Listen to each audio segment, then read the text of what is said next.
नमस्कार दोस्तों, episode SFM channel पे आपका स्वागत है।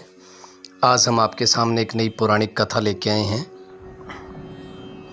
जिसमें हम आपको बताएंगे महाराजा दुष्यंत और उनकी पत्नी शकुंतला तथा सम्राट भरत की कहानी। आइए जानते हैं इस कहानी के बारे में।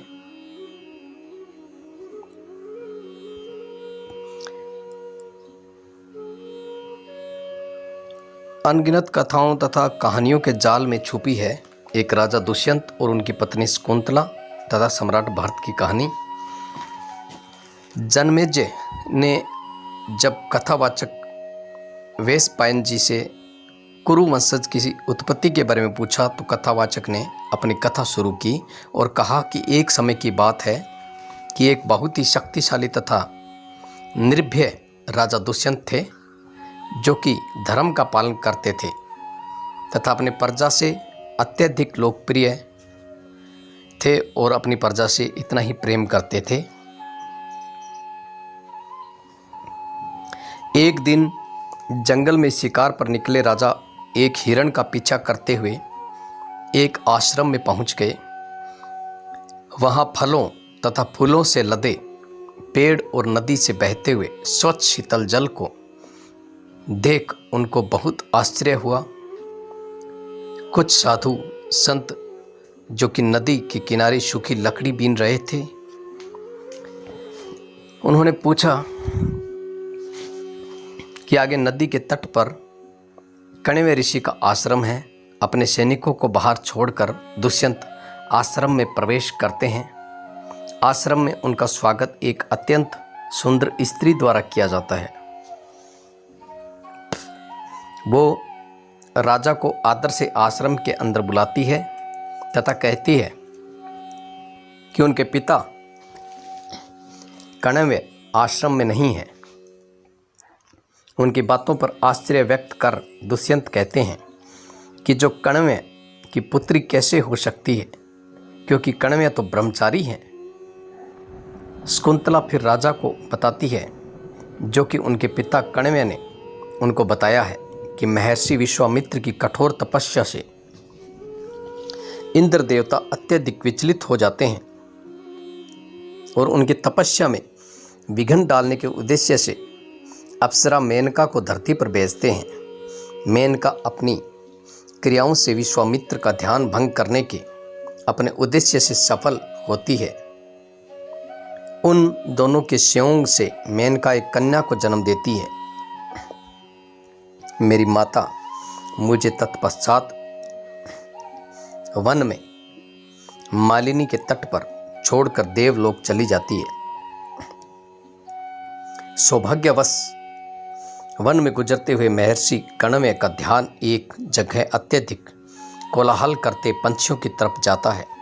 जांच करने पर उनकी नज़र मुझ पर पड़ती है और वो मुझे उठाकर आश्रम ले आए तथा मेरा पालन पोषण किया।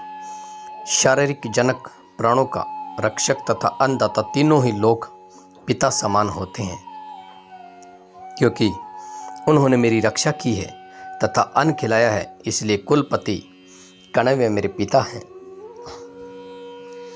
शकुंतला के विचार और आचरण और सौंदर्य से प्रभावित राजा दुष्यंत ने शकुंतला को अपनी पत्नी बनने का अनुरोध किया तथा कहा कि वो उनसे गंधर्व विवाह कर ले। शकुंतला ने राजा से प्रतीक्षा कर अपने पिता के आने का इंतजार करने को कहा, पर राजा के पुण्य अनुरोध कर शकुंतला से गंधर्व विवाह करने की इच्छा व्यक्त की।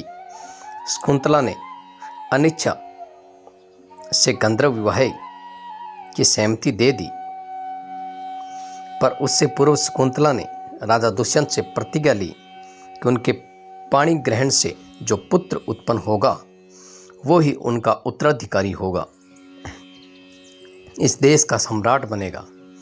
राजा ने बिना सोचे समझे शकुंतला की बात स्वीकार कर ली और गंधर्व विधि से शकुंतला का पाणी ग्रहण किया। आश्रम में कुछ समय बीतने के उपरांत राजा दुष्यंत ने लौटने से पहले शकुंतला को ये विश्वास दिलाया कि वो उसे लेने के लिए अपनी चतुर्गिणी सेना भेजेंगे।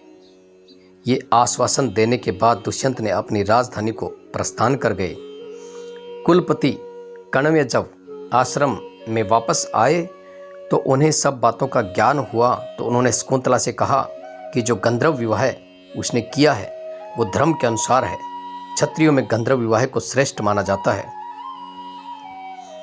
इसके अतिरिक्त राजा दुष्यंत एक उदार तथा धर्म का पालन करने वाले व्यक्ति हैं। कुछ समय बाद शकुंतला एक सुंदर बालक को जन्म देती है। ये बालक कण्व आश्रम में कण्व महर्षि की देखरेख में बड़ा होता है।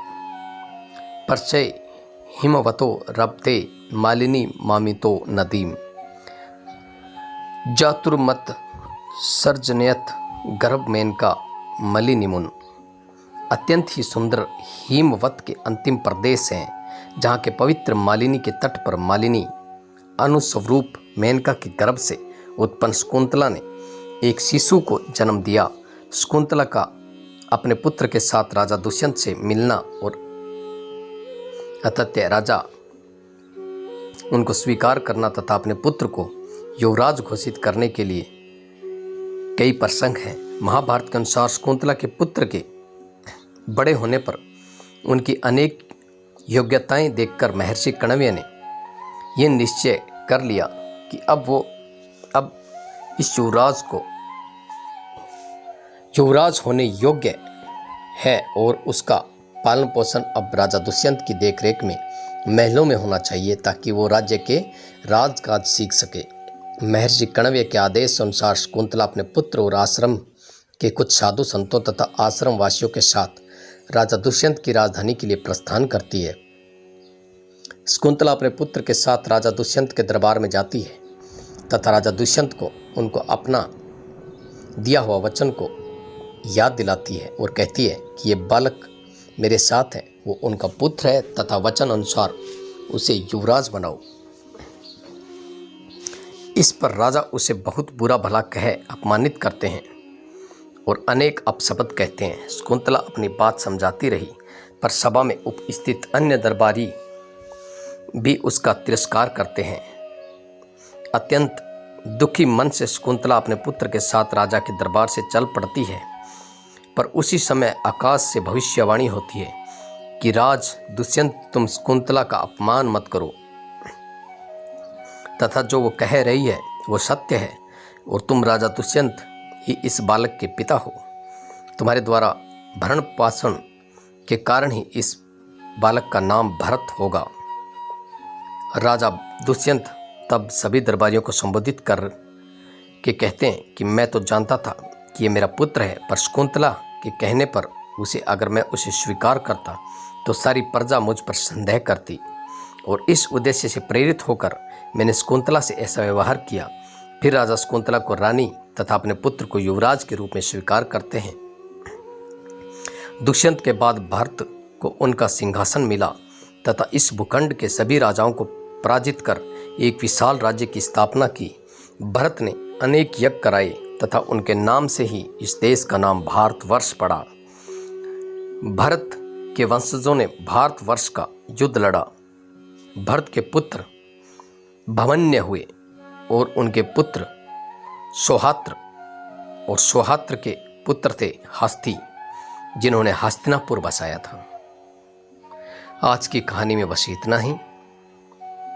आगे नेक्स्ट एपिसोड आपके लिए एक नई कहानी के साथ में लेके आएंगे।